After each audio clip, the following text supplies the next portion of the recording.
40-50% पडलेले आहेत बारावीच्या परीक्षेत. ही मुलं 100% मध्ये आले आणि त्यामुळे संपूर्ण शंका जी आहे ती उपस्थित होते. एक ना दोन सरळपणे सत्याला वाटतात की मुलं असे आहेत ज्यांच्यामध्ये अशा पद्धतीचा फरक जाणवतो आणि त्यामुळे सीईटीसीने पुन्हा तारखेवर पुन्हा तक्रार दाखल केली आहे. नाही, सीईटी सेलचा हा जो मुद्दा आहे तो आमच्याकडे सुद्धा आलेला आहे. त्याच्याचबरोबर बऱ्याच लोकांनी हा मुद्दा आता त्यांच्या लेवलला मांडायला सुरुवात केलेली आहे. काय झाले, ज्या दिवसापासून भाजपचं सरकार आपल्या राज्यामध्ये आहे, तुम्ही सर्वांनी बघितलं असेल की वेगळ्या वेगळ्या विभागाचे पेपर त्या ठिकाणी फुटलेले आहेत. काल प्रेस कॉन्फरन्स इथंच जेव्हा आम्ही घेतली त्याच्यामध्ये 15 वेगळे विभाग आपल्या सर्वांना दाखवलं ज्याचे पेपर तिथं फुटलेले आहेत. आणि जर सीईटीचा सुद्धा पेपर तिथं फुटत असेल तर खरंच हे दुर्दैवी गोष्ट आहे. तुम्ही जर बघितलं असेल तर कालपासून भाजपकडनं एक वेगळ्या प्रकारचं आंदोलन वेगळ्या वेगळ्या राज्यात सुरू केलेलं आहे की जिथं भाजपचं सरकार नाही तिथे असणारे जे कुठलं सरकार आहे तिथला पेपर फुटला नाहीतर फुटलेली जी चर्चा सुरू झाली असेल तिथं ते आंदोलन करतात. माझं एकच म्हणणं आहे त्यांना, दुसरीकडे कुठं आंदोलन करण्यापेक्षा महाराष्ट्रात भाजपच्या देशातल्या सगळ्या नेत्यांनी कार्यकर्त्यांनी यावं आणि त्यांच्याच महाराष्ट्र सरकारच्या विरोधात आंदोलन करणं हे फार महत्त्वाचं आहे. ही आजची तशी परिस्थिती आहे. त्यामुळे सीईटीमध्ये आम्ही लक्ष घालणार आहोत. त्याच्याचबरोबर जो MPSCचा पेपर फुटला ज्याच्याबद्दल आमच्याकडे पुरावे होते ते पुरावे आम्ही काल दिलेले आहेत. त्या पद्धतीने इन्व्हेस्टिगेशन आता सुरू झालेली आहे. गांगर्डे नावाचे जे स्टुडंट आहेत जे लढत आहेत MPSCच्या विद्यार्थ्यांच्या वतीने त्यांना आज पोलिसांनी बोलवलं आहे. ज्या मुलीबद्दल नाही तर जी कॅन्डिडेट आहे ज्यांचे मार्क्स वाढले होते कारण का त्यांना आधीच पेपर मिळाला अशी जी चर्चा आहे त्या कॅन्डिडेटला सुद्धा आज पोलिसांनी बोलवलं असं आम्हाला कळते. त्यामुळे हे जे काय चाललेलं आहे पेपर फुटीच्या बाबतीत हे खरंच दुर्दैवी आहे असं आपल्याला म्हणावं लागेल.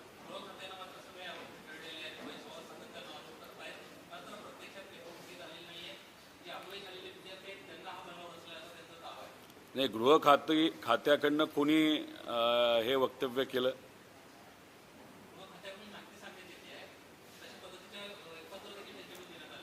नाही, गृह खात्याकडनं जर ही माहिती त्या ठिकाणी सांगितली जात असेल तर मला त्या गृह खात्याला एवढंच विचारायचं आहे, अजूनपर्यंत तुमच्याकडे माहिती आलेली नाही.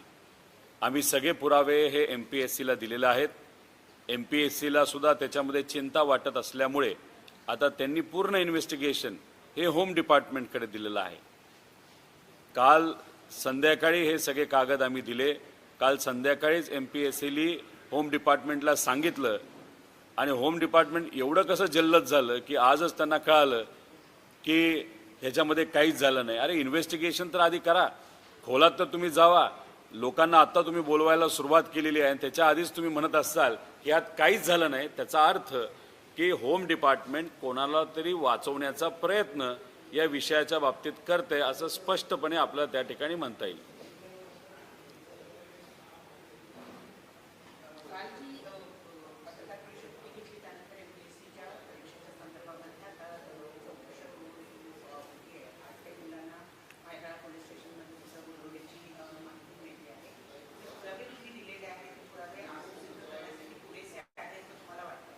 नाही, याच्यामध्ये अजून खोलात आपल्याला जावं लागणार आहे. पुरावे तर आम्ही दिलेच, पण महत्त्वाचं काय की फॉरेन्सिक ऑडिट या बाबतीतलं होणं महत्त्वाचं आहे. ज्यांची नावं आम्ही दिलेली आहेत त्यांचे व्हॉट्सॲप चॅट्स हे रिट्रीव्ह करावे लागतील. रिट्रीव्ह करून त्याच्या खोलात जावं लागेल.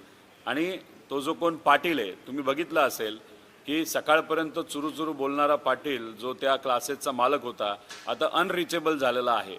कारण का असे अनेक स्टुडंटचे आता फोन हे पोलीस डिपार्टमेंटली ताब्यात घेऊन त्याच्यात इन्व्हेस्टिगेशन सुरू केले असं आम्हाला कळलेलं आहे. त्यामुळे जोपर्यंत या सर्व गोष्टींमध्ये खोलात आपण जात नाही, इन्व्हेस्टिगेशन होत नाही, व्हॉट्सॲप चॅट काढत नाही, तोपर्यंत आपल्याला किती लोकांपर्यंत हा पेपर आधीच फुटला होता हे कळणार नाही. त्यामुळे इन्व्हेस्टिगेशन नीट चांगल्या पद्धतीने होणं हे महत्त्वाचं आणि आमची अपेक्षा आहे की ट्रान्सपरंट पद्धतीने पारदर्शक पद्धतीने हे इन्व्हेस्टिगेशन होईल. यात आम्हाला कुठल्याही परिस्थितीमध्ये राजकारण करायचं नाही. आमचं एवढंच म्हणणं आहे की MPSC ही एक चांगली संस्था आहे. त्या संस्थेचा पेपर फुटणं म्हणजे लाखो विद्यार्थ्यांच्या भविष्याशी खेळण्यासारखं आहे आणि पैसे देऊन जर लोक अधिकारी होणार असतील तर उद्या जाऊन सामान्य लोकांना सुद्धा अडचणी मोठ्या प्रमाणात वाढू शकतील। त्यामुळे हे जे काय घडलंय, पेपर जो फुटलाय त्या खोलात जाऊन खरं काय घडलंय, कुणी हे केलंय हे शोधणं पण तितकंच महत्त्वाचं आहे आणि ते शोधलं जाईल अशी आमची अपेक्षा आहे।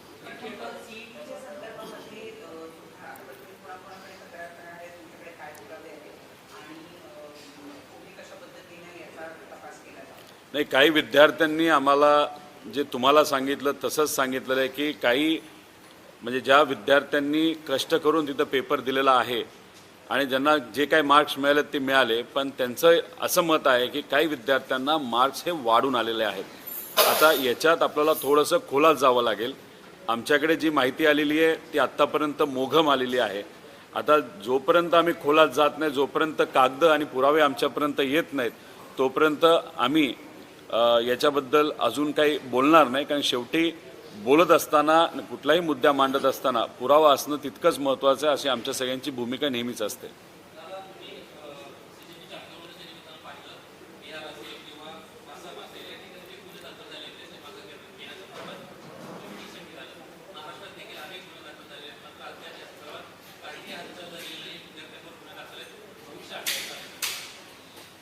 काल DG साहेबांना आम्ही भेटलो।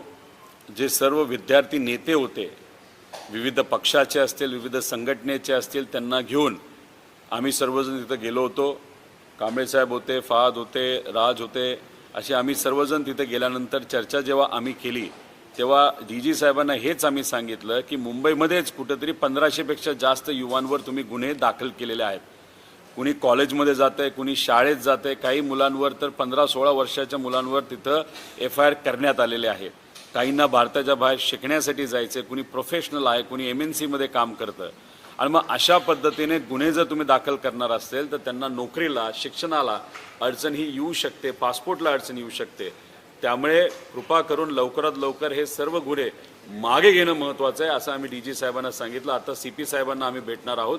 पण बघा, महाराष्ट्र हा पुरोगामी राज्य आहे आणि आपल्या या पुरोगामी राज्यामध्ये आम्हाला एवढा फॉलोअप करावा लागतो आणि दुसऱ्या बाजूला आपण ज्या राज्याबरोबर तुलनासुद्धा करू शकत नाही म्हणजे बिहार राज्य, त्या बिहार राज्याने काल नोटिफिकेशन काढलं की सर्व विद्यार्थ्यांवर झालेले गुन्हे आम्ही मागे घेत आहोत।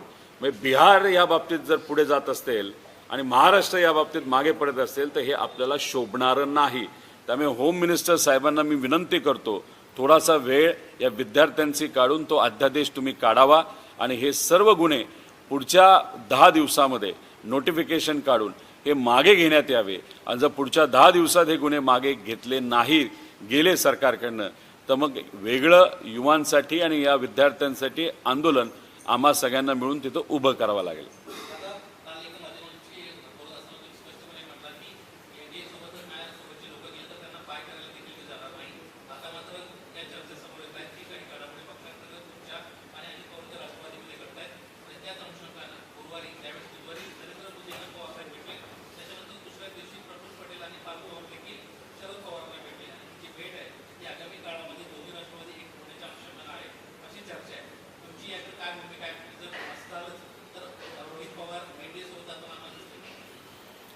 एक तर आदरणीय पवार साहेब मोदी साहेबांना का भेटले हे आपण सगळ्यांनी समजून घेतलं पाहिजे। पवार साहेबांची नेहमी भूमिका असते, एकतर आंदोलन आपण केलंच पाहिजे, त्याच्याचबरोबर आपले जे विरोधी पक्ष नेते आहेत राहुल गांधीजी, त्यांचं चांगलं काम एक विरोधी पक्ष नेता म्हणून तिथं चालूच आहे, पण विद्यार्थ्यांचे अडचणी सोडवण्यासाठी एक संवाद पण करणं तितकंच महत्त्वाचं असं पवार साहेबांना त्या ठिकाणी वाटलं होतं।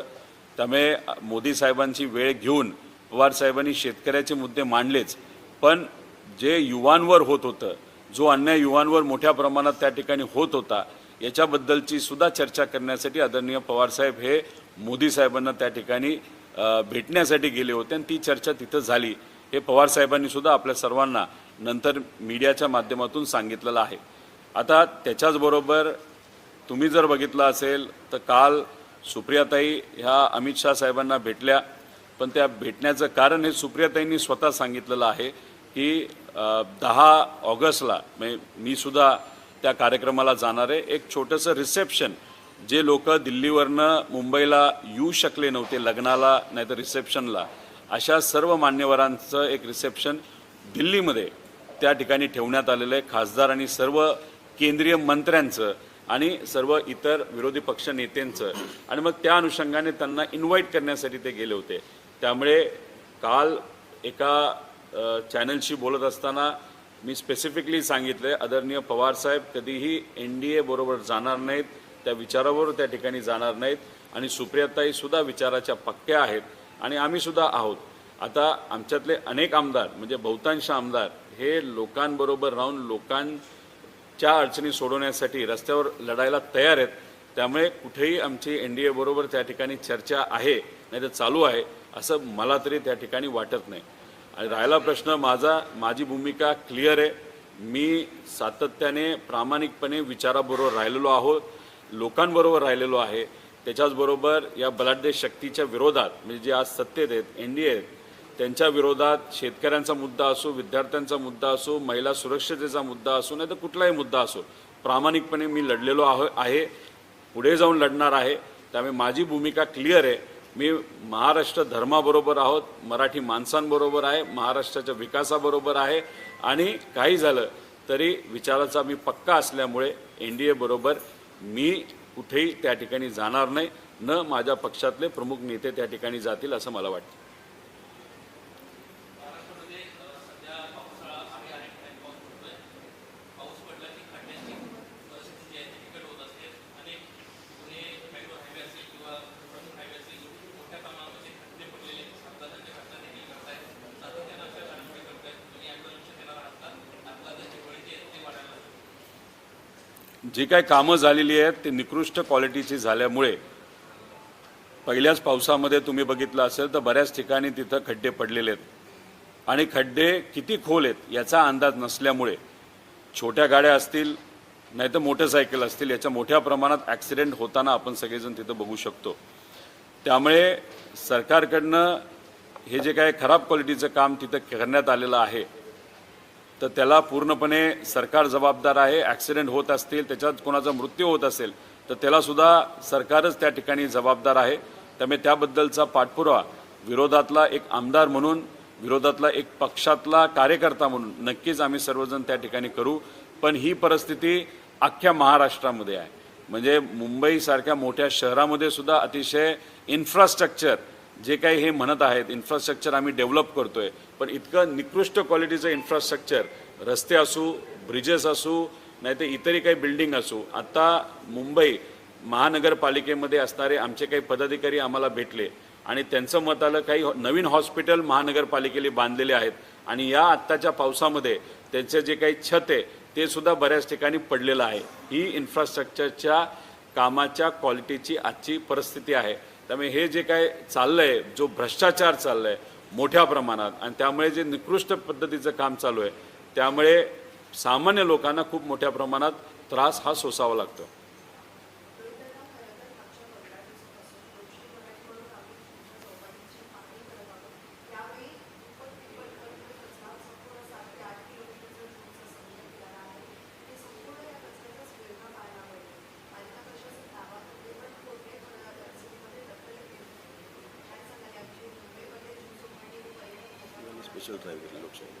नाही, तुम्ही जो ड्राईव्ह केला तो खरंच चांगला ड्राईव्ह आहे. कारण त्याच्यामध्ये तुम्ही जर बघितलं असेल तर जुहू चौपाटीवर सामान्य लोक तर फिरण्यासाठी मुलांना घेऊन तिथे येत असतात. कारण शहर जेव्हा मोठं असतं तेव्हा ओपन स्पेसेस कमी असतात, आणि ओपन स्पेसेस कमी असतात तर बहुतांश लोक जुहू चौपाटी नाहीतर समुद्र किनाऱ्याला तिथं जात असतात. आणि तिथं जर कचरा मोठ्या प्रमाणात असेल तर लोकांना तर अडचण होतेच. पण भारताच्या बाहेरून सुद्धा जे मुंबईमध्ये येणारे नागरिक आहेत नाहीतर जे फॉरेनर्स आहेत जे आपल्या देशामध्ये येतात, आपल्या राज्यामध्ये येतात, त्यांनासुद्धा ते चित्र जे काय बघायला मिळतं ते अतिशय वाईट दिसत असतं. आम्ही महानगरपालिकेच्या कमिशनर मॅडम जे आहेत त्यांना भेटण्यासाठी सोमवारी मंगळवारी जाणार आहे.